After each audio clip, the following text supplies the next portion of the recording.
4 minutes past the top of the hour, which is 9 a.m. Thank you so much for being with us here on UBC TV. Welcome to Good Morning Uganda Extra. Now, this is an extension of Good Morning Uganda, but just a quick reminder, we are always here from 6:30 till 9, that is Good Morning Uganda, and then we carry on with Good Morning Uganda till 10. What happens is, it is a very informative show. What we do is we kick-start your day with those light moments that will put a smile on your face, no matter how dark your night was, but also very informative because you get to know what is happening locally and internationally. We have the sports updates, we have the newsreel where our team discusses issues of national concern that are trending, but also we look into the press review and, of course, a general overview of all that you need to know as you start your day. Now, if you want to start your day a very happy person and very informed person, make it a date every weekday with us on UBC TV. This morning in the Extra, I'm going to be discussing government policies to promote women economic empowerment. Now, we know that the government of Uganda, and I must be very specific, the NRM government since 1986 has done so much as far as pushing and lifting the socio-economic welfare of women in this country. It has had a number of programs. Politically, at every level, women are represented. In terms of jobs, we've seen them. Even when we come to some of the top government ministries, government parastatals, the women are taking the lead. But also economically, government of Uganda financially has come up with various initiatives targeting specifically women to have them have the financial muscle. Now, joining me on set to discuss this, I have Joshua Chalimpa, who is the Communication and Advocacy Officer, WEP, and YLP, that is a Youth Livelihood Program, Ministry of Gender, Labor and Social Development, with whom we are going to be discussing this and more. Joshua, you're most welcome. Thank you very much. Good morning, viewers. I want to thank the management of UBC TV for giving me the opportunity to appear on this great show, to talk about an issue which is dear to me. The issue of women economic empowerment that you alluded to is dear to me because I'm born of a mother. And it is because of empowerment that probably I am what I am today. Thank you very much. Now, to begin with, when we talk about the various programs, we want to help our viewer understand what are these specific programs, mostly under the Ministry of Gender, Labor and Social Development. Thank you very much. The Ministry of Gender has a number of programs. Of course, the first of all was the Uganda Women Entrepreneurship Program, which is started in the financial year 2015-2016, and it has been around supporting women across the country and run through the structures of local government. There's another program which has been launched, which is the GROW, which is short for Growing Opportunities for Women. It is a World Bank supported project. For us, for it is supporting women who are already somewhere on the ladder of entrepreneurship development and they need big money. Well, UWEP targets those ones who are at the beginning of the ladder. And that's not all. All the other programs under the ministry in a way target women. Programs like SAGE. Some of the women in the age bracket of SAGE, some of the beneficiaries are women. Even the Youth Livelihood Program, the majority are women, because while you may call them women, but they are young women who benefit from YRP. So there are also disability grants, which are given to those with disabilities. Some of them are women.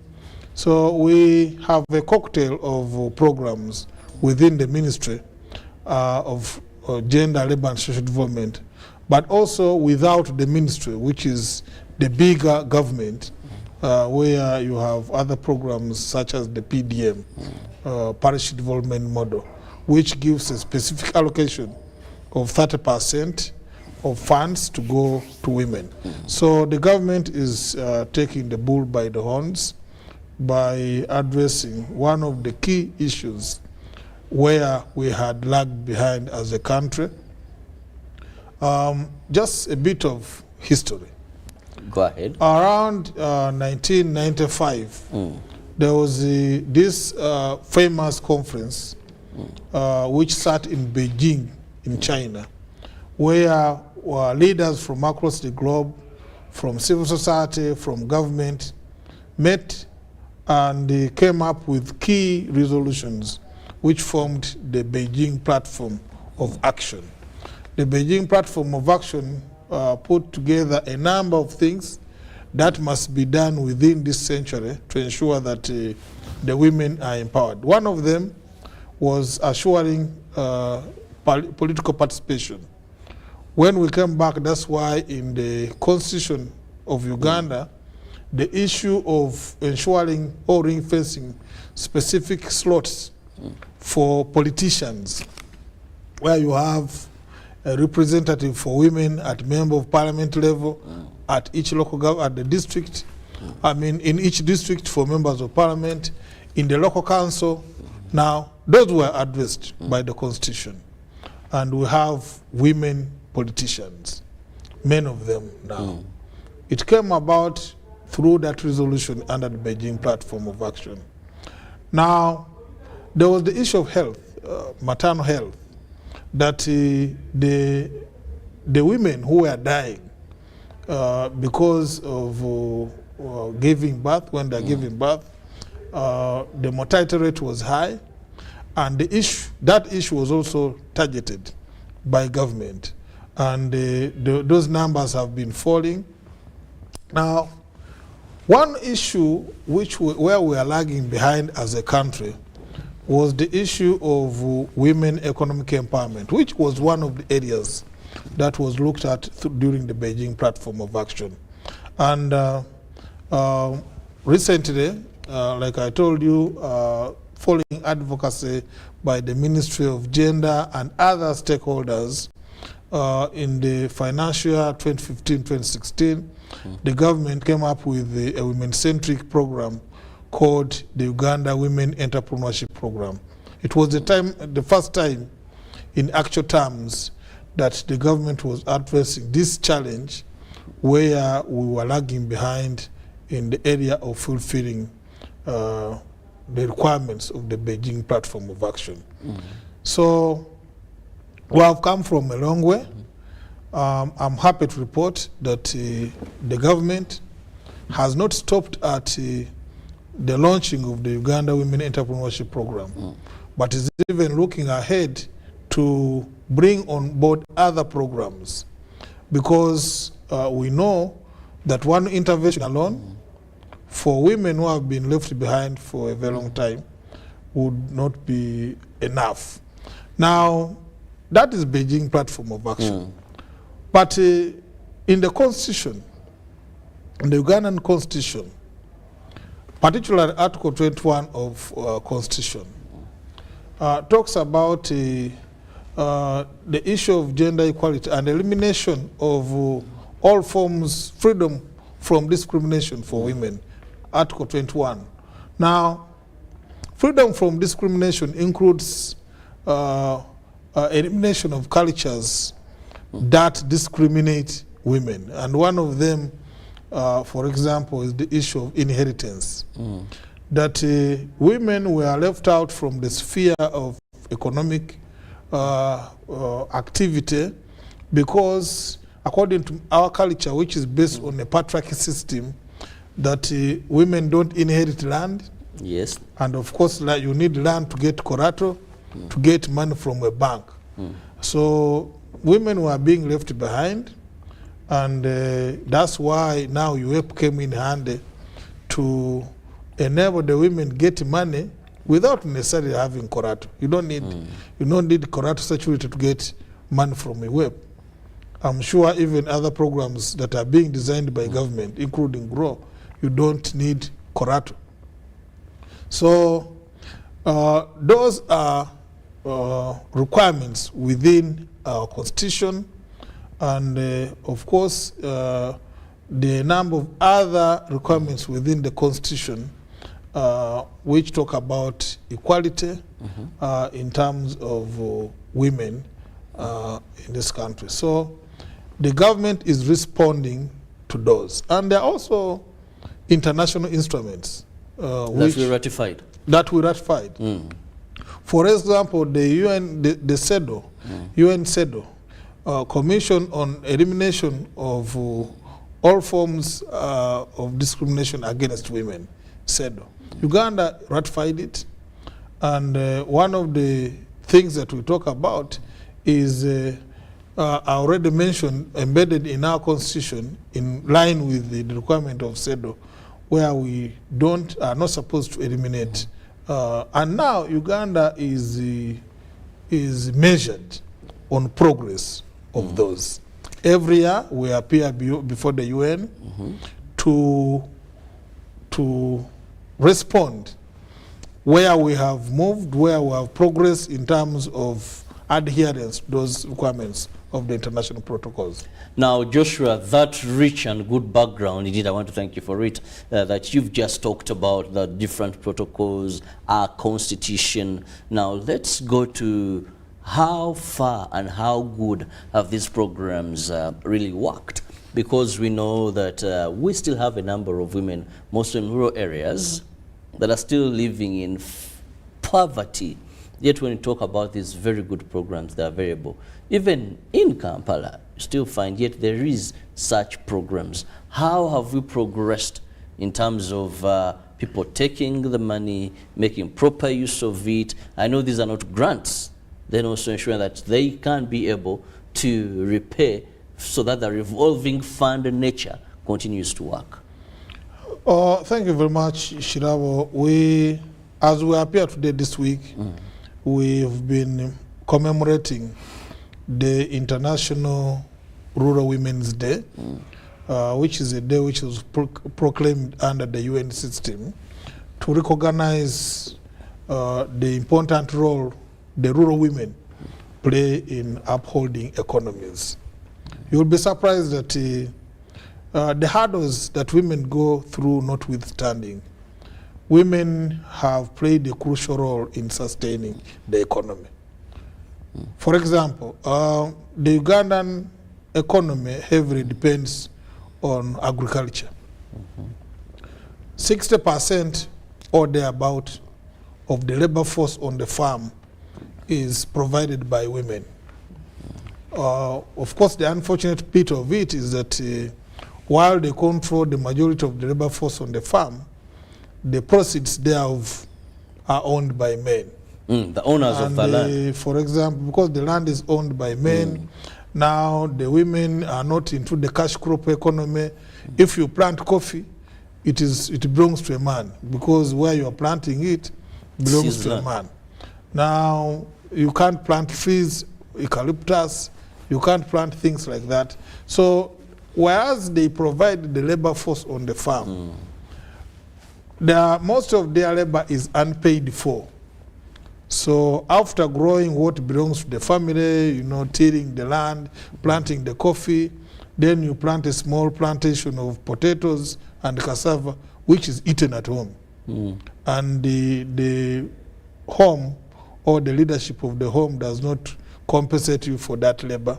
So the women are largely providing free labor on the farm for the sustenance of families. Of course, that's not bad. We need the food, but we also need the women to have the money. And because women have taken on key roles in running homes, women talk of being able to pay school fees for their children, the nutritional needs of homes, which are also a key requirement. So there are a number of things that women are doing. The other one is that whereas the women have actually lagged behind, they are resilient in a way that the majority of small businesses in the micro sector are owned by women. And you don't need serious research to know that, although there are studies that have been done, including the census of business establishments, which went out across the country to find out who is doing what. And it was established that the majority of those small micro enterprises are actually owned by women, Yes. and that the number is even growing.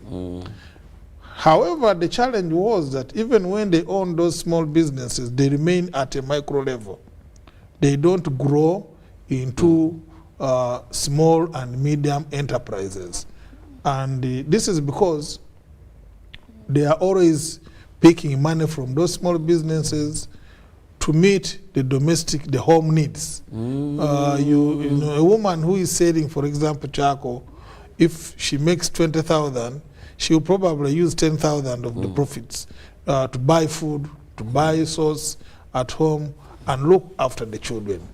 And it is because of that finding that now you have a program like GROW. The idea is, how do you help the women who are at a micro level to graduate to a small and medium enterprise? If she has been having a sack of charcoal that she sells, if she can have 3, 4, 5 sacks. So we believe that if those small micro businesses owned by women can be supported to graduate to the next level, then we would be moving closer to attaining a middle income status, which is one of the cornerstones that would revolutionize this country to achieve what we have been yearning to achieve as a country.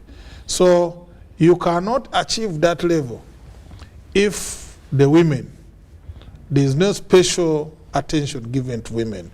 And we are happy that the government is responding to this through the different program interventions that are being put in place. Now, Joshua, you've given the interventions, you've given the situation of women. So far, how much has government, if you're at liberty, dispatched, and do we have evidence, or is there anything we can cling on and say we've had this money transform these women? We have given out a lot of money so far. Of course, it sounds big, but still we need more money. However, so far government has given out in the range of 200 billion for purposes of the Uganda Women Entrepreneurship Program. 200 billion. This money is given out through the local government structures. What happens is that the women groups form groups of between of 5 people, from 5 onwards. They form groups, they come up with an enterprise of their choice, and we provide the money. Of course, the district feeds us with those requests. We give indicative planning figures to the district, and now government has allowed us to revolve funds. So once we give money, others are recovering money, because this is not a grant. It is money which we give out and people pay back. The only difference is that whereas the banks will charge interest, for us we don't charge interest, and the women use the money and return it as is, and which can be used by other women. So money has been given out to women, and women are doing marvelously well. Just recently, actually last week, there was a group of women. They told me a story and it was inspiring. They moved from Chiruhura, from the village called Kanyarieru. They came to the ministry to thank us for giving them capital that has made them to start a revolution in their village. And you know what? It was only 7,050,000. That's what they applied for from a web. We gave them money, and one woman one woman called Chesimire Jane. Chesimire Jane had come to Mengo Hospital to look after her sick son. While there in Mengo Hospital, she saw some woman who would come at the canteen in the hospital. And that woman was producing powdered milk locally. And every day she would come and make the milk and sell the same milk in the canteen at Mengo, at the hospital. So she picked interest, of course, because she comes from Chiruhura, where there is milk. And of course, powdered milk is not something that you would get from indigenous knowledge in Chiruhura. So she picked the practice. She learned, she observed. She did not have the money to pay to be trained, but by observing, she was able to pick a skill. So once she heard of UWEP, she went to the Chiruhura district and asked for money and convinced other women to start a project of making powdered milk. To date, that enterprise is flourishing. They were affected by COVID, but in a period of 2 years, they have already paid back more than 3 million shillings, and their business is flourishing. They also make ghee and other products which they knew according to indigenous knowledge. It's just one of the groups which are successful. Now, it is groups like this that we think can be picked up by other bigger programs like GROW, such that they can buy bigger equipment now to help now reach out to the broader market in the country. And their challenge now is to be satisfied by the Uganda National Bureau of Standards, such that they are very good milk, which I tested when they came. They brought some tins and very good milk. What lacks is the UNBS seal. Otherwise, it would be one of the best products ever made in Uganda that would be in the supermarkets across the country. Well, we just hope that they will get that very soon. Now, we are still looking at government efforts to empower women, most of those in rural areas. And Joshua has been telling us some of these success stories like that. But when we return, we want also to look at some of the challenges, because I know a number of government programs face a challenge of monitoring, supervision, and to a certain extent, money going in wrong hands. I hope that you know what I'm talking about. But we'll return shortly. Good morning. Live from UBC Studios in Kampala, this is Good Morning Uganda Extra.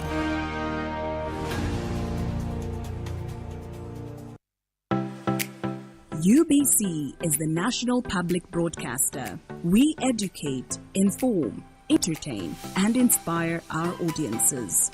You can watch us on free-to-air channel 001, DSTV channel 282, GoTV channel 371, Star Times channel 201, Zuku TV channel 20, and Azam TV channel 350. Even when your subscription expires, you can still watch UBC for free on your pay TV platforms. Are you passionate about a healthy living and wealth generation for your household? Learn how you can easily tap wealth and health from Mother Nature using science and technology. Omukenkufu Nyanzi Julius Echuma Chiwagala Chuma has written a knowledge-packed book, Money Grows on Trees, Sente Zimera Committee. Grab your copy today at 20,000 shillings only at Prof Bioresearch Equatorial Mall, Aristoc Booklex branches, Acacia Mall, Garden City, Kampala Road, and Jumia, Uganda. Or call 0703-152-152 for deliveries. Remember, Money Grows on Trees, Sente Zimera Committee book is autographed by Omukenkufu Nyanzi Julius himself. In this family, we can't agree on anything. Martha. We can't even agree on what to watch.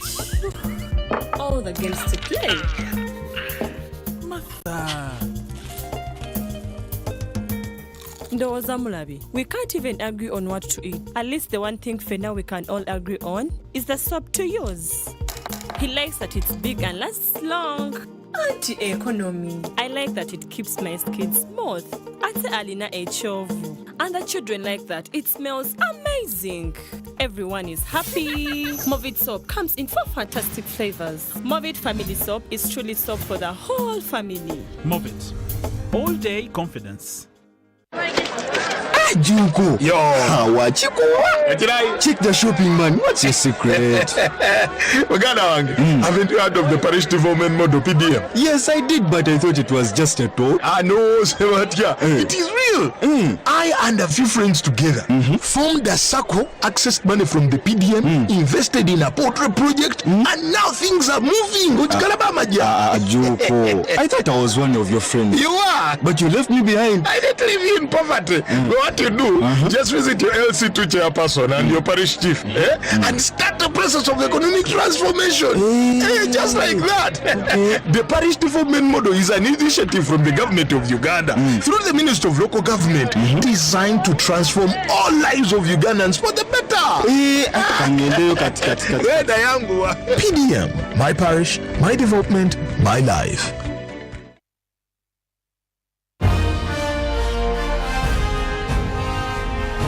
Live from UBC Studios in Kampala.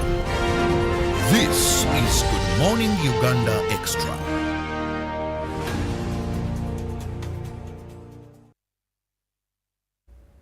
Thank you very much for being with us on UBC TV. It is Good Morning Uganda Extra. I'm Robert Chirabo Nyonyitono, and I have Joshua Chalimpa, who is the Communication Advocacy Officer for the program that is UWEP and YLP, now in the Ministry of Gender, Labor and Social Development. We are looking at government policy to promote women economic empowerment in this country, the various programs that the government is pushing for under Ministry of Gender, but also other programs where government has made it its mandate to ring fence a particular percentage of those programs, talk about the parish development model and so many others for specifically the women. Now, Joshua, we know issues of funds in this country have always had a challenge.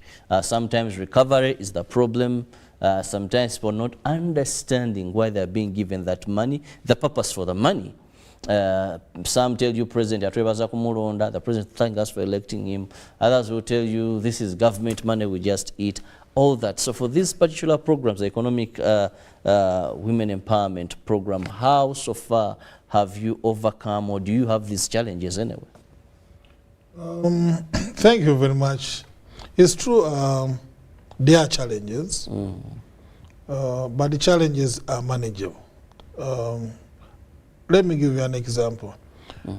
From the positive side, one of the challenges that we were having was that women, because they fear loans, we have been having a challenge of women yearning to pay back sooner when they should have stayed with the money longer to have impact. For example, the UWEP money, women are free to use the money for a period of 3 years. However, if you use the money for 1 year, you can pay back the money without necessarily paying any form of interest. If you stay with the money for 3 years, for the remaining period of 2 years, on reducing balance, you pay a 5% surcharge. And let me put it mathematically. If, for example, you got 10 million, and you found yourself that after 1 year, you've paid back 3 million. The remaining balance of 3 million that you have to pay in the remaining period of 2 years, you have to factor in a 5% surcharge. We don't call it interest, because the idea is to keep the money at the same value for other women who will get it later, because this is a revolving fund. Now, in actual terms, 5% of 7 million will be 350,000. It's not a lot of money. But when women hear about that, they would rush to pay back in the first 1 year, and then come back to us that mutuongere sente anti zitwazisasula twakolaki. And now you find ourselves in a challenge that there are also other women in the queue who are waiting to receive for the first time. So we get challenges on paying people who have used the money already when there are others who have been waiting. But I will argue that also other women who behave not like the traditional women that we know. They may want to get the money and they share it and not pay back. These are very few, but they are normally women who hang around local governments. They know some people, so they get information about what is happening at the local government, whereas the beneficiaries are at home in their gardens. They may not know what is going on. So what we do now is to give out information to the masses, such that the right people come and apply for the funds. Those women also exist. They are very few, but we work towards eliminating that, and we do that through having monitoring activities in the field. Of course, the other challenge is that to be able to monitor in the local governments, you need the money, especially if you are coming from the center. Definitely. We also give indicative. We also give operational funds to the local governments to monitor what is going on within the local governments. But we also move from the center and go out and monitor. Now, there are limitations within the policy under which we are operating. We operate on a ratio of 20-80. 20-80 means that if we get 10 billion from government, only 2 billion would remain at the Ministry of Gender, and 80% would go towards funding the women enterprises. Now, the 2 billion that remains at the Ministry of Gender is shared between the Ministry of Gender and the local governments for institutional support. It means that that is the money now which is used by the local government officials to monitor. And the balance remains in the ministry to pay salaries and also to give us the capacity to go out in the local governments. While that may sound big, it is very small to operate with, to monitor a national program such as UWEP across the country. But we have to work within the limits. What we are doing is to ensure that one of my other roles is to ensure that we get off-budget support from other partners. We have worked in the past with the institutions like UN Women, institutions like UNDP, that are interested in the issue of women economic empowerment. We work with them. They support some areas which are underfunded by government for the benefit of the women in this country. So we are doing a lot within the little available resources that we have. We only hope and pray that more resources will be available from government, of course, as government gets more revenue streams in. Now, that said, Joshua, I know someone watching us, a woman watching this show, or a daughter watching this show, and they have heard of these avenues. How does one get into these programs? Because there's so much that government is doing. Even the newborn, the new baby, this is the parish development model. You still find someone who will tell you, I don't know how to access that money, I don't know how to fit in that program. So with UWEP, how does one become a beneficiary? What are the requirements? The first requirement is that you ought to be a Ugandan. The only way you can prove that you're Ugandan is by having a national ID of Uganda that shows that you are a Ugandan. The other one is that the entry point for this program is the local government. And particularly at the local government, the entry point is at the sub-county where you have a community development officer. The community development officer, for you, if you are watching us on TV, you will go to your next sub-county and look for a community development officer.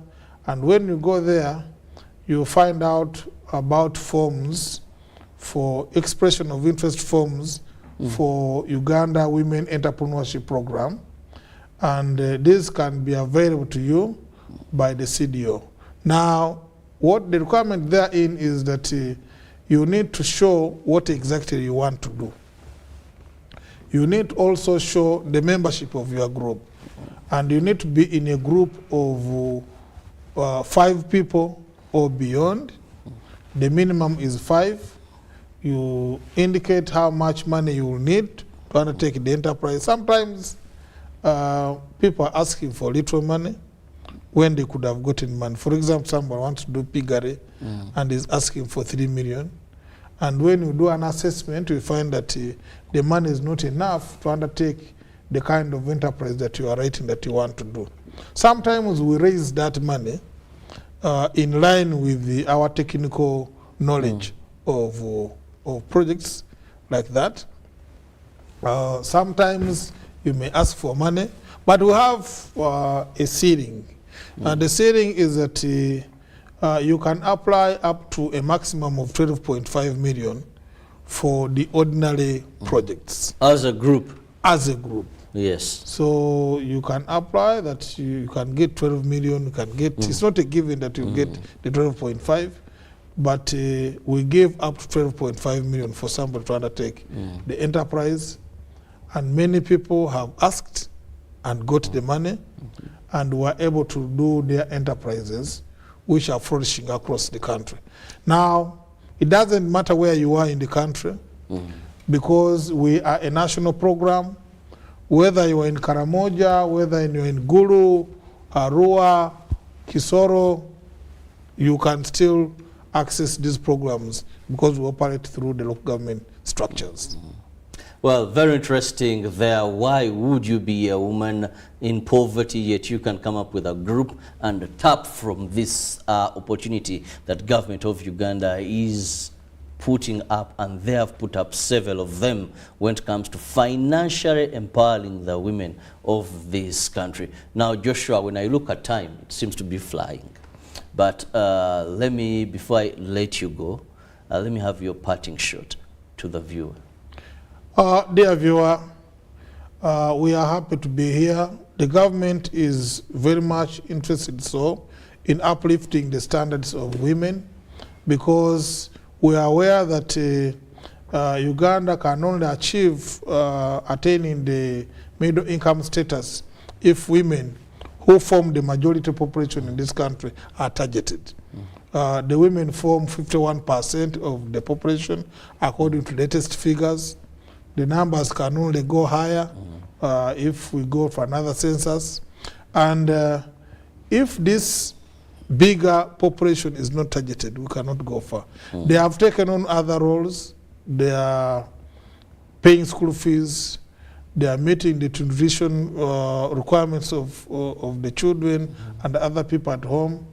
Like the saying goes, if you empower a woman financially, the whole community will thrive. So we believe that by targeting the woman, we are targeting the entire family, including the husbands. That's why I call upon husbands and the men to support government in its quest to empower the women.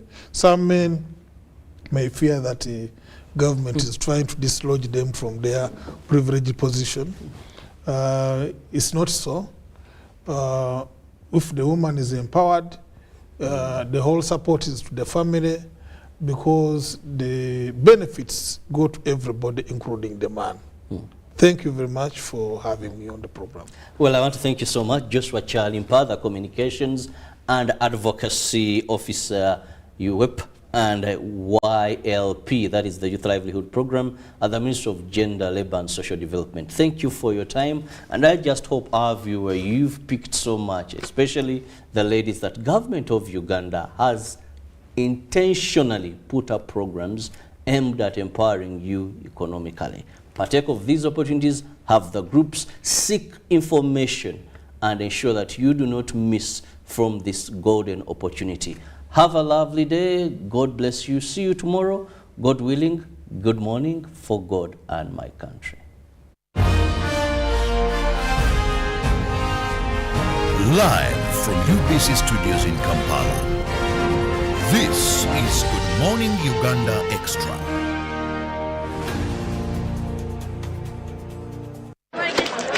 Juko. Yo. Wachiko. Check the shopping, man. What's your secret?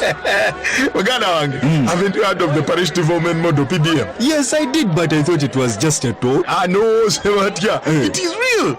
I and a few friends together formed a circle, accessed money from the PDM, invested in a portrait project, and now things are moving.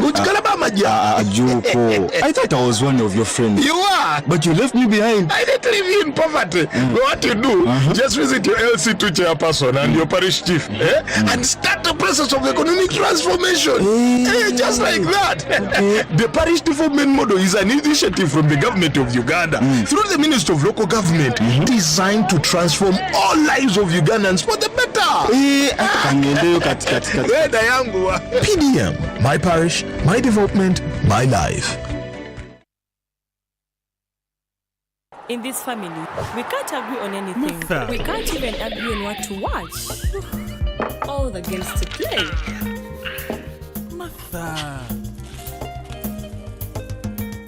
Ndowoza Mulabi, we can't even agree on what to eat. At least the one thing for now we can all agree on is the soap to use. He likes that it's big and lasts long. Anti-economy. I like that it keeps my skin smooth. Ate Alina Echovu. And the children like that. It smells amazing. Everyone is happy. Movit soap comes in 4 fantastic flavors. Movit family soap is truly soap for the whole family. Movit. All day confidence. Are you passionate? Teens Crown, an amazing off-the-hook youth program, brings you an array of fun, exciting, and educative segments you do not want to miss. From red carpet moments to proms, youth empowerment programs to youth gig vibes, and so much more, Teens Crown will get you hooked. Only on UBC TV every Saturday at 1:30 p.m. Don't miss.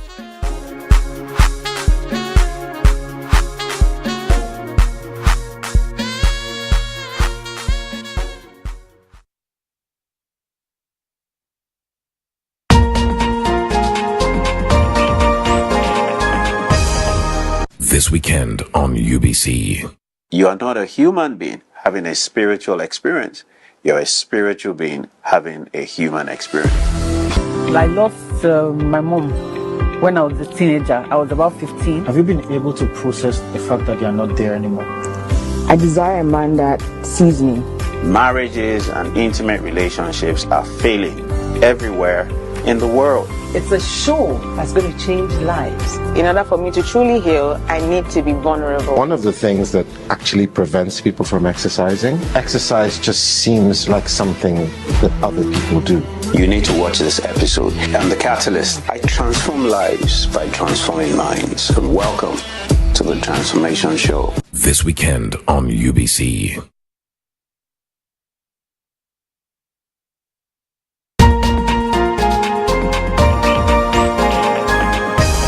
One-on-one with Michael Jordan Lukomwa. A weekly face-to-face conversation focusing on accountability, inspiration, information, and sensitization of the public from the various sources such as inspirational profiles. Having a disability is not inability. Professional guidance. There is no special antiretroviral therapy that is given specifically for discordant couples. And of course, politics. Don't you see anywhere that you would give a credit in the fight against COVID?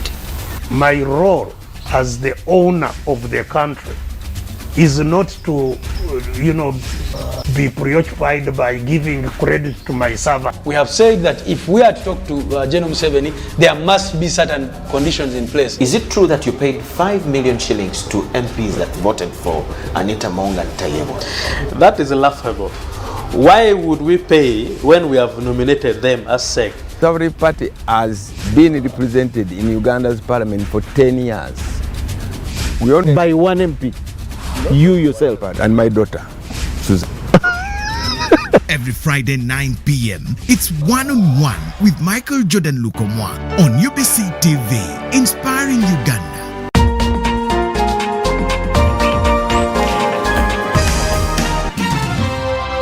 It takes courage, passion, practical engagement, career interest, vision, targets who want to create a thriving economic empire.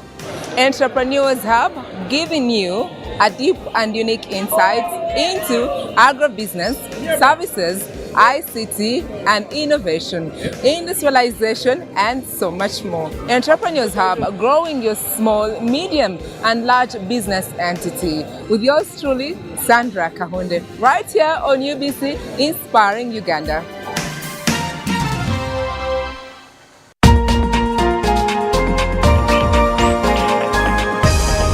This weekend on UBC. The art of restauranteering appeals to all the 5 senses. A sense of smell, a sense of sight, a sense of taste, feel and touch. And the White Palati in Bogolobi has managed to do all that by creating what we call a game changer.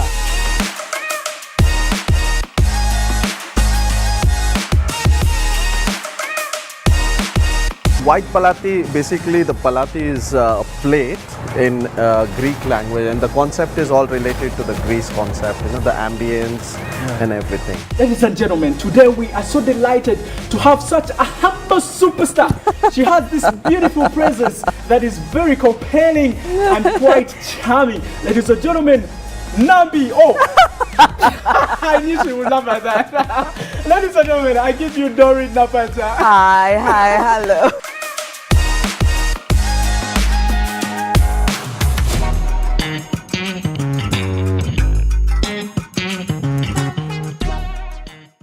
Bintu biri bisatu ebigaggawaza abantu: production, service delivery, obubbi. Etuuseewo katapira, twakita etuuse, naye obuzibu obuliwo nti ettaka litugenda okusenda ddene, tuyingidde mu muzikiti fuuti 10. Fuuti 10? Omuzikiti ogwagazaki? Tukusende nagwo. Senda. 3,000 tribes, 2,000 languages, 52 countries, totally divided. Oto, is it the Namgala you talked about? Yeah. Auto media. Fire continue burning. No. Let our teach fire. You started the fight, let it go on. The wedding is cancelled and my word final. Akufunisa mabunda ga bwerere. Ndira kumpola mpola. And take it from me. Okay, Dad. The British that first came to this country came way back in 1843. They were not politicians, they were spies. It's a call to action, an appeal. Let us heed this call to action and change the narrative of our history. Let us bridge the gap. Let us heal the wounds that have plagued us for far too long. Cease fire. Let us harmonize our future. Cease fire.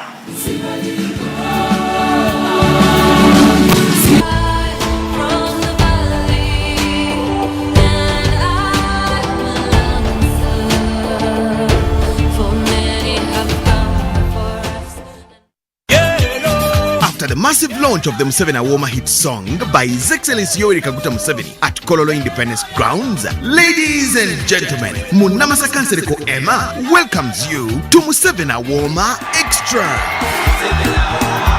In a massive concert at Mukono Boarding Primary School on the 20th of October 2023. Don't miss a full-fledged package of entertainment with all your best musicians, actors, comedians, entertainers, all on one stage at a free entry, paid for by Jajamwami Sabarwanyi, Yoweri Kaguta Museveni.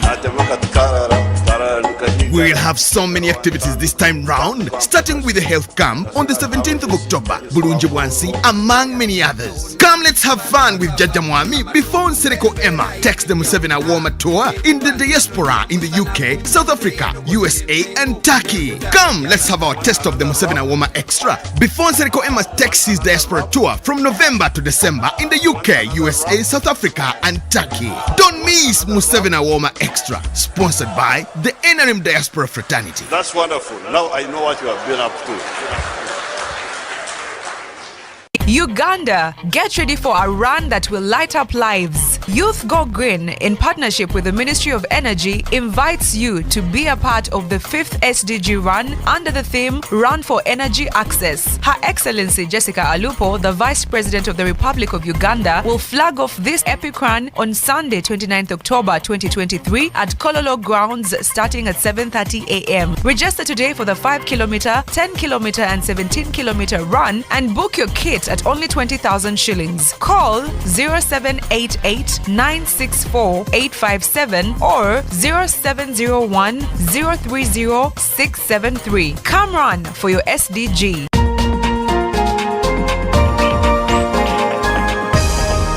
This week on UBC.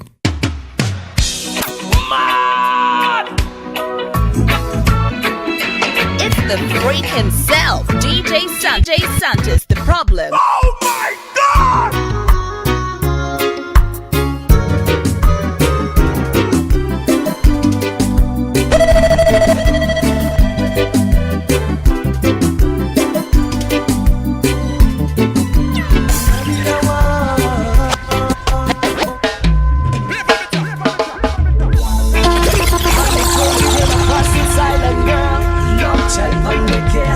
So I'm back to the studio, Chimney Records.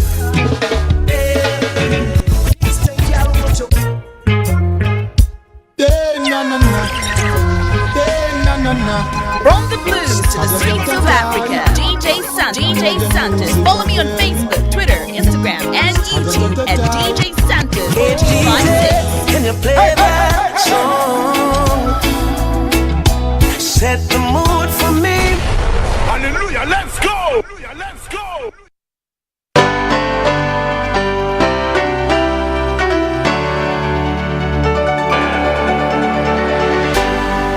UBC, inspiring Uganda.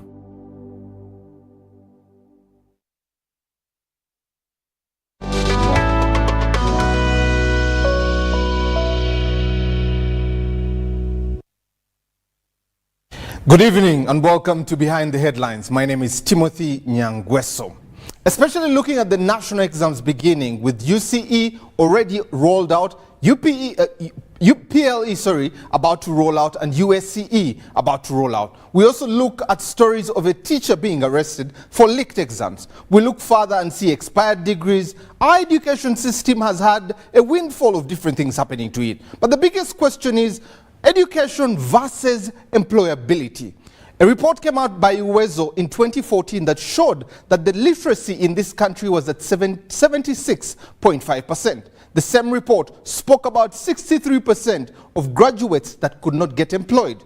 Why is there an irony between employability and our education system? Where is the missing match between the two? If we have 714,000 that sat last year PLE, and we had 345,000 sit UCE, and also had 97,000 sit their S6, and 30,000 live in the universities every year, 9,000 jobs available. Who is to employ all this capacity that comes out of university? Where is the mismatch? We have more questions than answers. Is vocational training the answer? This new curriculum, does it seem to be the silver bullet to answer the employment question, especially with the young people we're chanting out of the tertiary and the universities? Tonight, we discuss education versus employability in this country, but also in hindsight, we look at the new curriculum. Now, let's meet the panel. Known for his acumen in transforming education, Dr. Fajil Mande. The first female dean of the School of Education, Makerere, Dr. Ezati Betty. He is a policy analyst at the Ministry of Education, Brighton Barugahare. Samuel Davis, education expert with educational leadership. A graduate of Bachelor's of Arts in Education and Masters in Theology. He is a founder and ED Believe Christian Schools. Our own and the Dean at the School of Women and Gender Studies, Professor Sarah Sally. All on Behind the Headlines on your national broadcaster, UBC. Again, to Behind the Headlines tonight, we look at a topical issue especially that impacts all of us. When we look at the number of young people that are being shunted out of universities and were called. So looking at our literacy levels at about 76%, but also 63% of our graduates are failing to get employed. Why? That's the biggest question. We want to be able to influence what happens in policy, but also most of all, dig deeper to find out what exactly are the solutions to this problem. We'll start with looking at the challenges within our education system. We'll go further to look at what is the problem with getting employed, and finally we'll end it with solutions there. I'll introduce the panel as it has already been introduced there, but you can be part of the show. Go to our YouTube channel. Let us know what you think about what's happening tonight. But you can also get us on 0709 60 25 92. That doubles both as our text line and our WhatsApp line. Also on our X, which was formerly Twitter, get there, drop your tweet, hashtag UBC Behind the Headlines. Let us know what you think. Gentlemen and ladies, you're very welcome. Thank you so much for coming and being able to share your knowledge in this patent subject of education versus employability. But before we go any further, we also want to recognize that the incidents that happened in the Queen Elizabeth National Park there, ADF killing some of the tourists and their guide there, very sad occurrences this morning when we heard about some of those things happening. But also we want to recognize what's happening in Gaza and Israel. So I'll let my panelists here at least make a comment on this. I'll start with Professor Sarah, and we'll move on to Samuel and Doctor, then finally Mr. Mande there. Professor, your thoughts on both the incident of ADF in the Queen Elizabeth Park, but also last week a truck burnt in Kasese by the same militant group there. Your thoughts on it, and we'll move on. Yes, thank you, Timothy, and good evening, viewers. These incidents are definitely very sad incidents, and we thought we had crossed that path. But it looks like we are still stuck with some of these elements in our society. The reassuring thing is the statement from His Excellency the President about every effort that is being taken to address this matter. So we condole with those who lost their lives. We know it's going to impact on our tourism, but we pray that with the assurances from the state, these matters are going to be resolved and that the tourist sector will be revived. But we really pray that this situation is brought under control. And about the situation in Gaza, of course, we know this conflict has been on for a long time, and it's very complicated, and it gets complicated by the day. And we thought we were past it also. So we were shocked with the attacks initially by Hamas and then the retaliation by the Israeli Defense Forces. But again, it's another situation we pray that the international community reins in, particularly for the sake of peace. And what is unfolding there is a real humanitarian crisis. So the earlier it can be resolved and peace is returned, and some of the underlying problems resolved once and for all, maybe the better. Otherwise, it's not a good state to be. So we are sorry with everyone who lost their lives and those who lost their people in both Gaza and in Palestine and in Israel. And we pray for the humanitarian crisis to be resolved quickly. Thank you. Thank you, Professor. Samuel, over to you. Well, thank you, Timothy. Like my fellow panelists said, it is very unfortunate, heartbreaking, and it raises emotions to see one human turning against another human. But the saddest part of it is that these people are now attacking innocent Ugandans, innocent visitors. But at the heart of it all is, what is the problem with humanity? The fallenness of man, the sinfulness of man is ravaging. However, as a country, we pray with the families, and we are resting assured that the government is taking care of that. Our president, our armed forces are taking charge of that. In regard to Israel and Palestine, it is also unfortunate. Sometimes we think the West is more advanced than Africa. But when I combine Israel, Palestine, Ukraine, Russia, I see that human is human. We are all fallen. But we want to pray for peace all over. We want to pray for peace in Uganda and for peace in Israel and in Ukraine and Russia. Thank you. Thank you. Dr. Betty. Thank you, Timothy. I think my heartfelt condolence to those who have lost a beloved one in the lorry fire, as well as in the recent attack 2 days ago.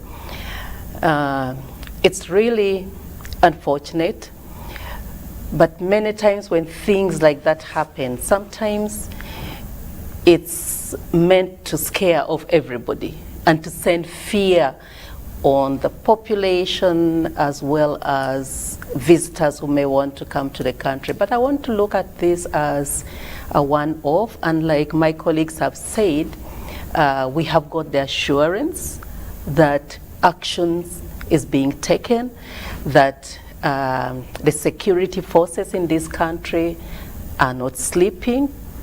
They are going to work on that. So that reassurance is kind of consoling, that it's late, life has been lost, but something is being done to restore peace in the area. About is the Gaza area, you know, as we thought the war in Ukraine was the only one, another one comes in the scene. And so you see fire on almost all the continent now, even areas that used to be peaceful.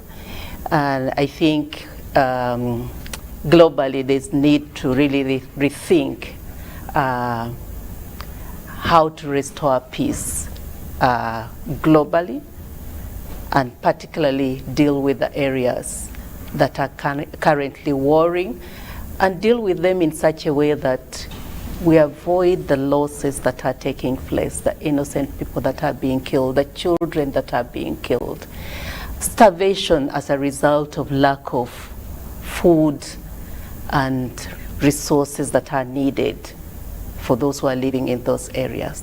I think I'll end it at that point. Thank you very much, Doctor.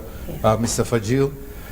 Yes, to begin with, what happened with the ADF, I think this is a very sad situation, as my friends have said. And it shows, for example, that as a country, Uganda, we still need to work together and achieve a common goal, a common purpose in life. Because why should somebody be attacking Uganda, which has been gradually gaining security on and on? So I think it's a matter of really working together and removing these artificial differences so that people will have a close purpose in life. Then about the Israel and the disturbance in that area, I think this still shows us, one, the brutality of the human being today. Not all, but for me, I see there is increased brutality even when I watch games like, for example, wrestling games and so on and so forth. And then I say, I'm a sportsman, but should that be part of sports when you are breaking somebody's limbs and so on and so forth? So I think there is an increasing amount of brutality. It no longer matters a lot how many people are killed. When you look at the numbers of people that have been killed, both in the Ukraine, Russian, but war, and then the one in Israel, so many thousands of people. And the rest of the world is very quiet about it. So apart from those directly fighting, And for us who are watching, I think we are all buried in this spirit of animalism and this beastly behavior. Are you getting me? And we need to come out together and really get that spirit so that we live in the global village harmoniously, discussing with each other instead of battling and killing ourselves. Thank you very much. Let's switch to the topic of discussion, especially that we impact this country with the workforce that comes in potentially in the next few years. We have come from expired degrees to science teachers being increased of salaries, leaked exams, and the teacher is arrested for that. The president praising last week 4,200 LDUs that passed out, and he's saying this is a good force because he has S4s and degrees inside there. We also have about 200,000 young ladies and men that leave this country to go to the Middle East because they're trying to find greener pastures. Mr. Fajil, let me start with you because you have been in this sector for a while. There's a new curriculum. It is on 7 components. It has 7 pillars there. It's competence-based. It is rolled out. The teachers are there. Some of them are trained, some are not. What is the state of our education system and sector, in your view? Thank you very much, moderator. First of all, of course, as you've said, I've been in this field for a long time. Since 1971, I've been a teacher trainer, I've been a headmaster, I've been a district education officer, and I've worked at the ministry as a commissioner. What I'm seeing really, the problem is, it is rolling around what sort of human being, what sort of Ugandan are we making? And for me, I think the problem is that as a country, we have not sat together to agree on what sort of man or woman we want in the country. Because when you define that, when you define what sort of man you would like to see on the streets or in the offices, what sort of woman you want to see, then you have to make the programs which make that human being. So because we are not really clear about who or what do we want out of our school system, then we have not put the right programs in the right place at the right time. Although, of course, now, rightly, there is the new curriculum which we are talking about. And for me, I was very happy when I learned about the new curriculum. By that time was when I was still working in the Ministry of Education, and also when I finished and I was working as an education consultant.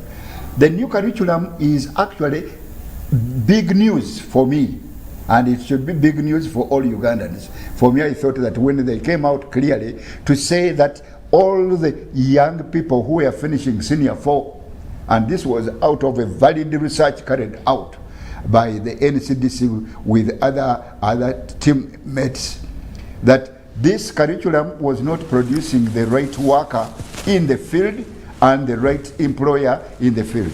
All right? Now, they mentioned, of course, and I want to begin from this point. I don't know if the time will be enough, but the NCDC came out, what exactly was wrong with the product of the senior 4 leaver? What was missing? In short, the person who went through, and that maybe has happened to all of us who are seated here, because this did not define that the senior 4 people who were produced in the system were only in the 1970s or 80s or 90s. It was just that they lack what NCDC has called the generic skills. Generic skills, the other word you can use and say, you can think that by the time we finish senior 4, we are lacking life skills or essential skills to live. And they mentioned, I will not mention all of them, they mentioned 13 generic skills that we have found that we are missing after doing the research with the employers and the products or the levers of senior 4. They found that the finishers were lacking one, for example, literacy skills. They could not read and understand. Number 2, they lacked team building skills. They lacked skills of planning and self-management. They lacked skills of thinking. They lacked skills of numeracy, using figures in order to solve problems or create things.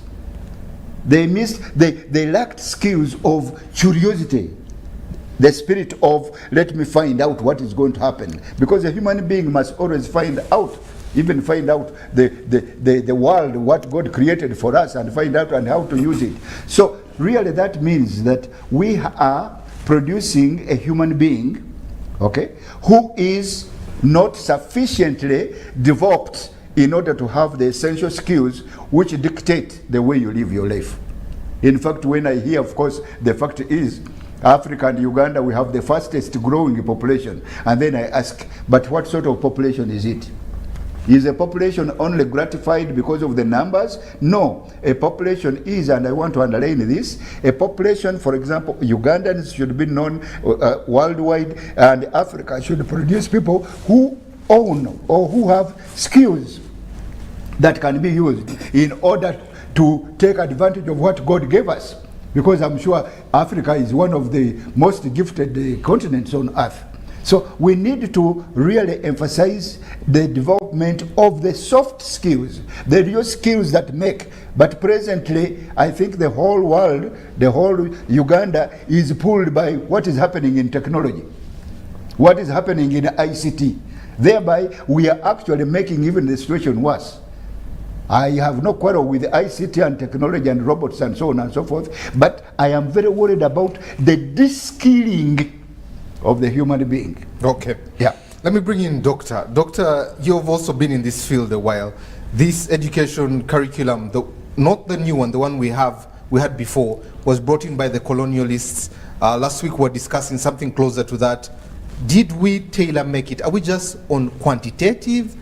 Are we following qualitative? And also looking at what Mr. Fajil has said, the Ugandan we want to see. In your thoughts, in your presumption, is our education system still relevant for global needs? Okay, thank you. You know, when you talk about the old curriculum, and we are speaking about the S1 to S4, because the new curriculum, that is where it is. Now, the S1 to S4 curriculum, like he has said, is curriculum that was left behind by the colonialists. And all we have been doing since the 1960s is to add bits and pieces into it and not overhaul it. But as you're aware, society is so dynamic that if you have a curriculum designed 10 years ago and you continue to use it, then you're not doing a service to the children who are going through that curriculum and to the country indeed, because as things change out there, the education system should change at the same speed, more or less, with the way things are changing. And so this curriculum, having taken this long, it was no longer giving relevant content. In fact, if you look at some of the things that were being taught, and you go to those places, if you take the geography, for example, and you visit those places, you'll actually find that the things we're still teaching does not even exist in those places where that is being talked about in the curriculum. And what does that then mean? It means that we are spending a lot of time teaching things that children will not use when they get out of the school system. Things that, if we now think globally, because as we're saying, it's a global village, you're learning about something happening in the US, and it's not there. It used to be there. And so you go there and you are really misplaced. But also the other thing that we need to look at is, why do we focus so much on the US, on Europe? And I'm talking about the old curriculum, not the new. And we are forgetting our own. Do we know our own history? Do we know our own geography? How can we make use of our own, the history we've gone through, the society the way it used to be, how it has evolved? If you ask children who have gone through that curriculum, they don't know it. And yet they live in this society. And it's important that they know the things in their society before they are competent in things outside their own country. And so that was another gap with the old curriculum, focusing so much on outside things and leaving out very important content, the culture, which is really what would make them the kind of person that Uganda needs. You need to be rooted in this culture, and I believe that, you know, when you're well rooted, it's very difficult to sway you. So even when you talk about technology, you know how to select the good of the technology and don't go in for everything in the technology, because you need to go for things that are relevant. You go for things that are useful. Now that was problematic. The other thing with the old curriculum was it was overloaded. Too much content. And because there was too much content, the teachers were basically telling the children. So the teaching was telling the children instead of involving the learners. And as you know, when you tell me, I will hear it and I will forget it. But when I actually participate in the teaching learning process, the possibility of me remembering what I have done in class when I get out of class is very high. Now that was missing in the old curriculum. And that is why, you know, we refer to it was very teacher-centered kind of curriculum with little involvement of the learner. And related to that, you know, we then got into this sway where the grades became more important than the learning. And so everybody was rushing to ensure that you get the best course, you get first grade. And so teaching then was to the exams and not to the skills, the values, the knowledge that we need out there. You pass exams and that is it. Another challenge there. And so when you talk about education not enabling the learners to be employed, some of those reasons I explain. What do we value? And what do the children value? What do the students value? And we need to recognize that for students to learn something, they start by looking at what is assessed. So learning starts from assessment. Once they know what is assessed, that's what they'll learn. When they know that certain things are not being assessed, they won't learn it, and yet those may be important things. So I think those are some of the challenges we've had with the old curriculum. Doctor, sticking with you, and you have done very well with giving us the preamble and giving the foundation of the old curriculum. When you look at it in hindsight with the new curriculum, when you compare the two, are we getting the Ugandan that Mr. Fajil is talking about?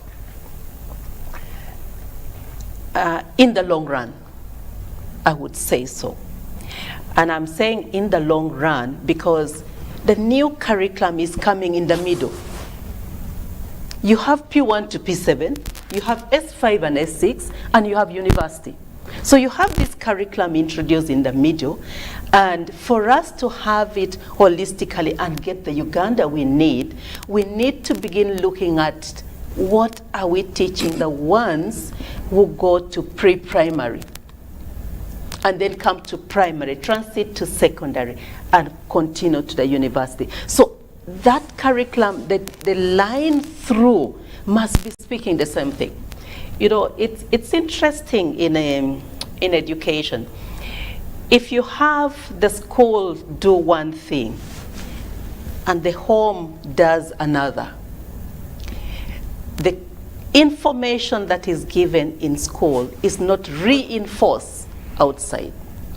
For the child will begin to see that as school thing and not home thing, not things for the outside. And so, if this curriculum is to lead us to the Uganda we need, we also need to begin looking at how are the parents supporting this. So the parenting part of it becomes an important component as well. A parent may not know how to read and write, but a parent can support a child, encourage a child. Just a matter of saying, what did you learn today? And you know, the new curriculum is about doing. And the child will actually go and do it when they get out of the class as well.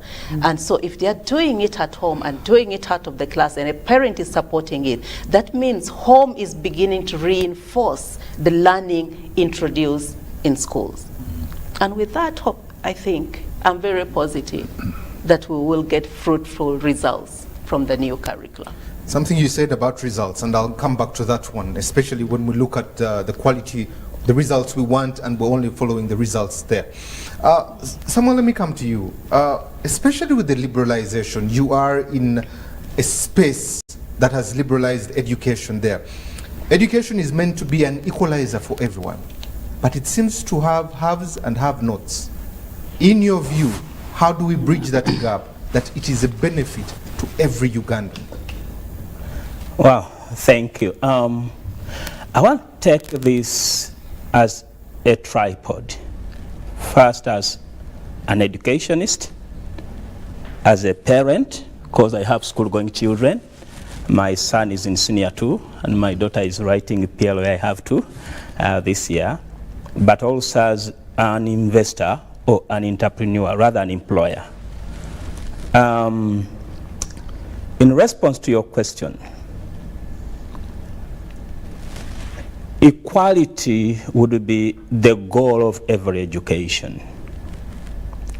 But in a situation where things are not working to the satisfaction of man, man always devises ways how he will navigate the terrain. My senior Fajil has discussed, and my senior Bet have discussed the challenges of education. And I want to begin by 2 quotes. Quote number 1 is, when we talk of education and quality education or success in education, it is not one island in an ocean. Should I repeat it? Success in education is not an island in an ocean, one island in an ocean. It has to be the entire ocean challenged and navigated. And we need to start thinking of education system as a whole, not as pieces. She mentioned it very well. Now you bring a competence-based curriculum, senior 1 to senior 4. You didn't look at primary 1 to primary 7. You didn't look at university. I was somewhere interacting with university lecturers, looking at their curriculum. They are training teachers who are going to teach senior 1 to senior 4, but the curriculum they are using is 1960s. But you're training somebody who will be employed in 2030. What a mismatch. What a state of quagmire. So we want to look at the whole system. I want us to look at the system of education. How does it work? It doesn't work in isolation. One, we have to look at, I don't know, as I go back to the old curriculum, did we look at Uganda 2030 when we were using that curriculum? Or we looked at Uganda 1970? Were we training these children for the future or for the past? Those are questions that have not been answered by the old curriculum. As a parent, another quote I would say from one of the American presidents, I would say, I send my child to come back with this answer. What have you become as a result of education? So the question the education must answer very well, and the new curriculum should answer very well, is what is it making of our children in terms of their personality, in terms of their values, in terms of their perspective, in terms of their skilling, in terms of their attitude. Because education shapes humanity. A nation cannot perform beyond its education. Right? A nation will never perform beyond its education. The quality of education is the quality of the citizens. Therefore, looking at the old curriculum, which was focused on a high stakes grades, whether somebody can read or not, if you get a first grade, whether you have got it genuinely or fraudulently, you have the algebraic equation, you have to go. And that's what we are saying now as educationists and the parents and the employers. When we get these people from schools, what have the education made of them? One of the things I would say, I employ people, but when somebody comes, we look at their qualification once, we dump them, then we look at the individual. What can he do? What can he do? So that question has not been answered by the old curriculum. Now, crossing over to the new curriculum that is now in stake, I have looked at different curricula in different countries, and I have to admit that Uganda has come up with one of the best curriculum in the world. When we look at our curriculum, it is this competence-based curriculum is good. Not so much compacted with information. It is looking at the individual, not comparing an individual with another, but what am I good at? What am I best in the world at? The education is shaping me for what I was created to do. However, the snag we hit is what I mentioned earlier. When we were planning this curriculum, this beautiful curriculum, we didn't look at the implementers. They were not prepared. My son goes to a secondary school. I will not mention the name of the school. And I prepared him for senior one, and every time he comes back, he would say, "Daddy, either you are a liar or my teachers don't know what they are doing." Because still teachers are at the center. With this new curriculum, rich as it is, health as it is the teachers are teacher-centered. We didn't challenge their perspective on teaching.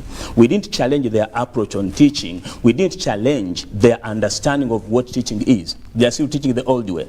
Therefore, I would say, we have to arrest the situation quickly and early enough, as of now, to come back to the drawing board and say, what my senior said, what Uganda do we want to see 2040? Then we come back and say, this is the Uganda we want. As the aims of the new curriculum say, to develop citizenship, okay? To develop vocational efficiency, vocational competency, vocational uprightness. Then they talk of developing other things, you get me? If I focus on these two, citizenship, what type of citizens are we building using this curriculum, using the resources we have? How are we shaping people who will see a Uganda and make a Uganda heaven on earth? Do we have that in mind? So time has come, and I'm glad with you, Timothy, and UBC for bringing us here to start discussing these matters. We want to see a Uganda that is self-reliant, a Uganda that is productive. You know, we have people who have gone through school, but schools have not gone through them.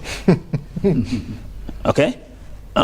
Almost every Uganda has gone through education, but education has not gone through them. We can speak English. We can put together figures, arithmetic and algebra from any angle. But when it comes to critical thinking, innovation, problem solving, you get me? Initiating ideas. You talked of Uganda being an entrepreneurial country. We begin businesses every day, and many businesses don't celebrate their 3rd anniversary. What do we lack? Where is the gap? In Uganda, when you employ somebody who is highly educated, you're hiring yourself to supervise that person. Work ethics. If you hire 20 people, you have 20 problems to supervise. Okay? So now, but these are the products of education. No matter our Uganda teachers' slogan is, the nation is because we are. And I already said the nation is corrupt because education is corrupt. Samuel, let me stick with you.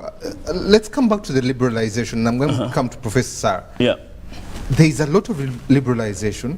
The middle class or the elite that can afford this are getting it. but the UPE is struggling. If you look at 3 to 5.3 million in 97, 7 million by the time we go to 2004, the ratio is supposed to be 1 teacher to 40 students. Today it's 70 to 150 to 1 teacher. And then we have a curriculum in the middle there. Education that is meant to be an equalizer seems to be creating haves and have-nots.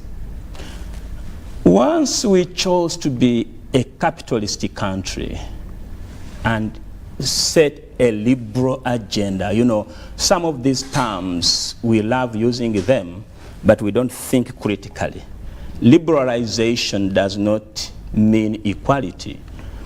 It is so painful, and I'm a kind of person who's running in education. I'm an educator, and I know what it means. The snag we hit with liberalization is the rich will remain rich and advantaged. That is unfortunate, but it's the reality. And you find that today, people who have understood education, they are sending their children in schools that are doing different curricula other than the national curriculum. I didn't want to go into that, but I'm tempted to go there. You find the children of the able parents are going to the likes international schools. Why? Because they can pay. Now, when it comes to our UPE schools, there are two things we need to balance. There is the political will, and also the citizenry will. Does the political wing really appreciate the role of education? Now, the UPE schools are overcrowded. And now even private schools that are doing well, seemingly doing well, are overcrowded because the private owners are looking at every head money. They count heads, 1, 2, 3, that is money. So they don't look at these children as citizens of tomorrow. They see them as commodities to trade. That's a problem.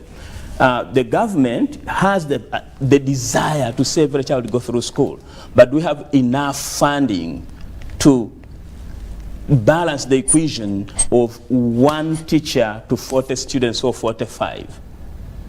How much is the government releasing per student in the secondary? It is not even 10,000 per term. Okay, Samuel, let me come back to you. Let me bring in Professor Sarah. Professor, deeming information that we get from the panel, but let me come to you, even as we already chatted about this during the week. The quality of education, the quality of graduate we're getting out of there, the mismatch at employment, the employers chasing them.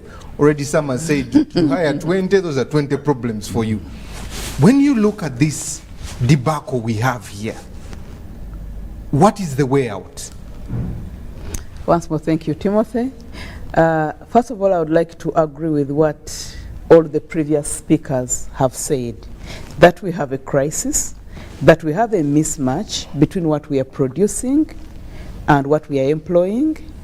Of course, I think today there's a high demand on graduates because also there are limited opportunities. You see, in the past, when people came out of these institutions, there were gapping programs. We used to have something called IPA, where there would be an induction process. There was training and development in the workplaces. First of all, the workplaces are, although they have increased, they are too few for the populations coming out of institutions of higher learning. I mean, of graduates of whichever level, whether senior 4, senior 6, and the rest. So the opportunities are much less today because the population has increased. So what then happens in the workplace? The workplace no longer has opportunities to train. They want ready-made people. So that becomes also a challenge, and maybe that's why sometimes we see these people as bigger problems and not that. Of course, there's a view that the younger people also may lack skills. That's one thing. So I wanted to start from the tail end on the people who are consuming our products. That because we are producing too much, there is competition. So the employers are choosing and they are demanding people who are ready trained. They now want a graduate who can do X, Y, Z things. And by the many graduates are trying to accumulate all those things, but they are never good enough. That is one side of the story. Now we come back to this to the curriculum as it is. And for me, I think the bit is not just that it was colonial, but I think the bit lies into what Sam has just said about neoliberalism. We went through a colonial education system in our primary schools in the 80s and 90s, and actually there were practical subjects there at that time.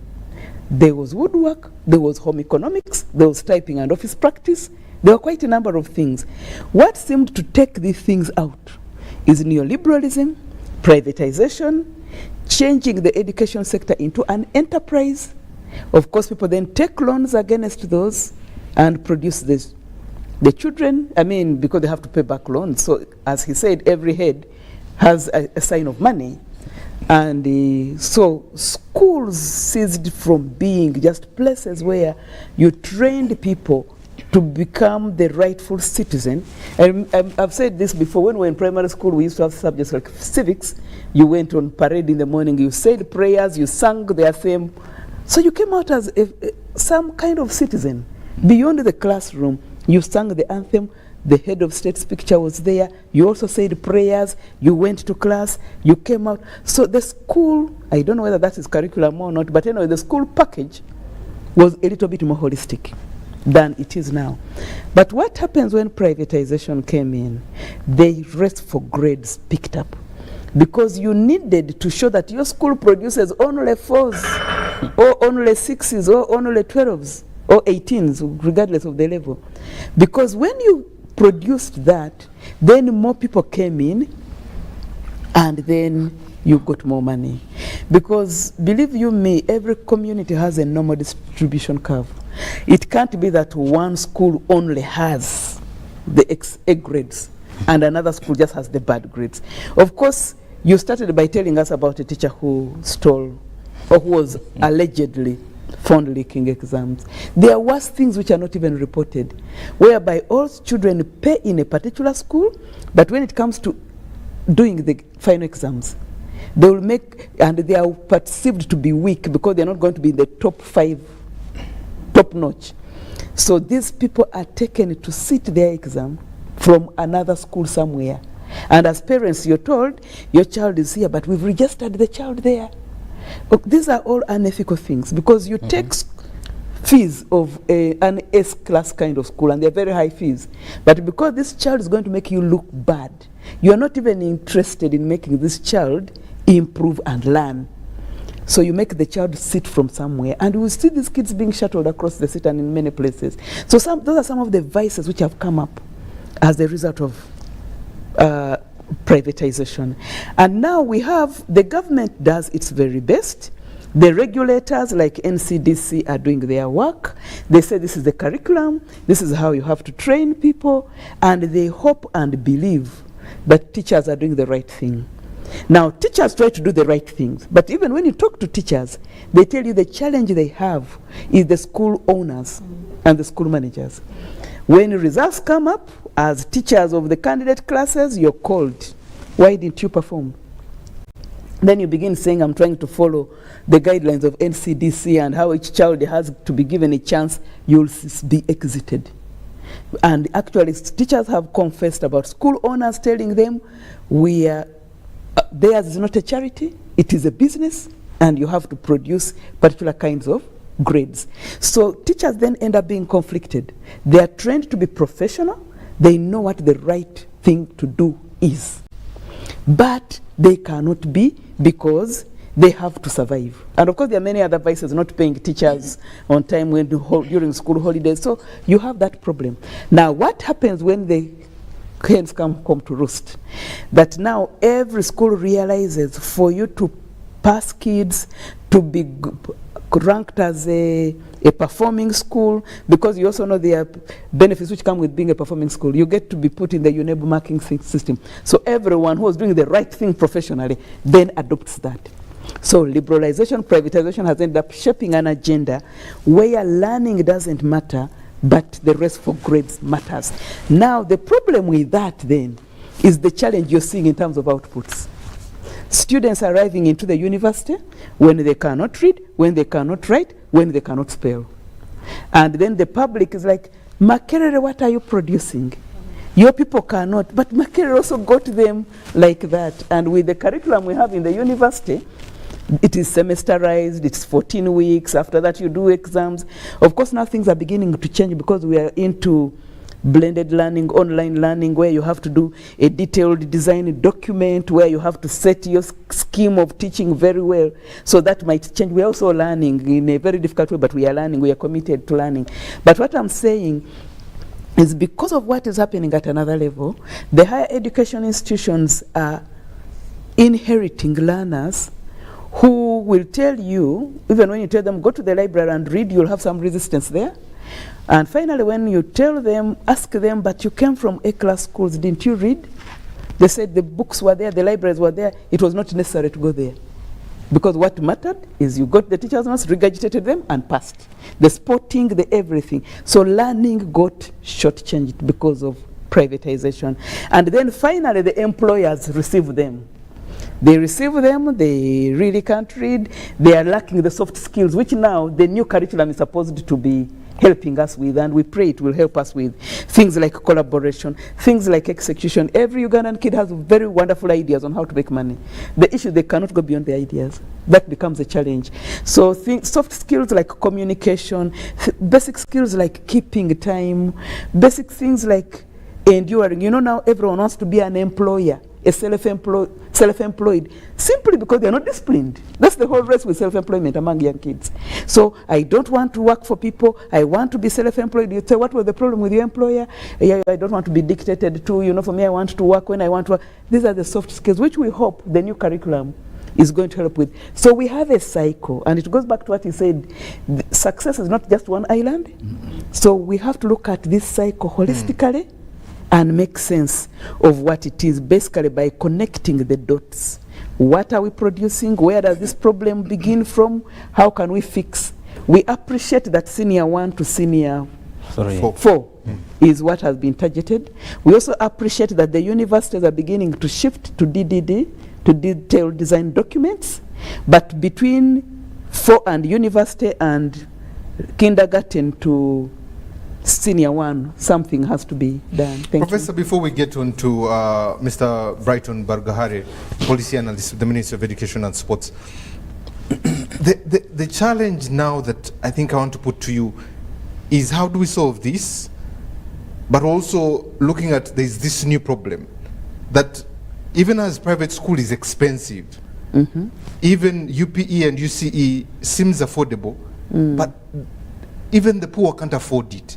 Now the ones that can afford a private school have now decided to go out of the country because it has become expensive. How do we find the mismatch in our education system and resolve it?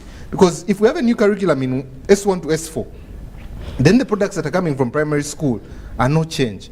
And do we still need to have 18 years of school? That's a difficult question. And I fear to answer it when the experts who, I don't want to be vetoed by Professor Ezat when I live here.